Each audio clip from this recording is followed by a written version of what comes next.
How well do you clean your area between grows? So right now I'm tearing down area number 3. It's a 4x4 Gorilla Grow tent. And as you see, I am removing everything, wiping down the inside with bleach. Not taking any chances. Once I'm done with the full bleach wipe down, then I'll go ahead and put it back together and do a full spray of hydrogen peroxide. So I'll fill up my spray bottle and let it all go inside there.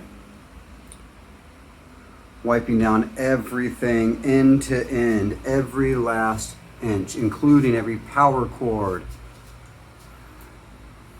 When I spray the carbon or the hydrogen peroxide, I'm also going to turn on the exhaust fan as I'm spraying to help suck it through there.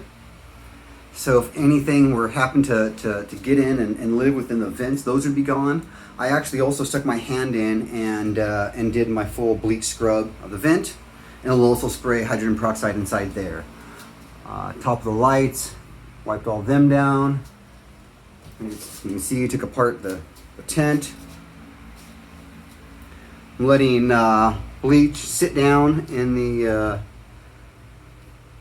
bottom here for a few minutes, and then I'll take that out and rinse that off completely, and then get the very bottom of the tent again with bleach.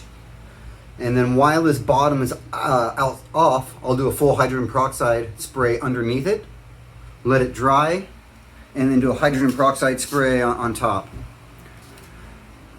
Is this overkill? There's a pretty good chance this might be overkill. Am I anal? Yep, there's a pretty good chance I might be anal about it. But I can tell you what I'm not going to have, and that's a problem with bugs in this tent.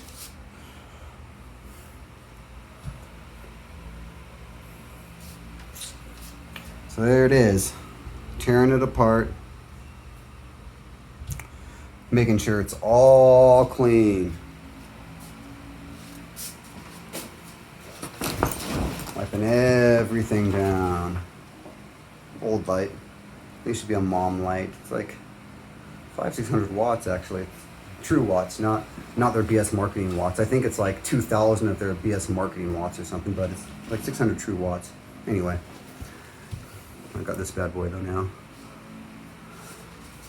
All right, let me know. What do you guys do? Do you do anything special in between your grows to clean your area out?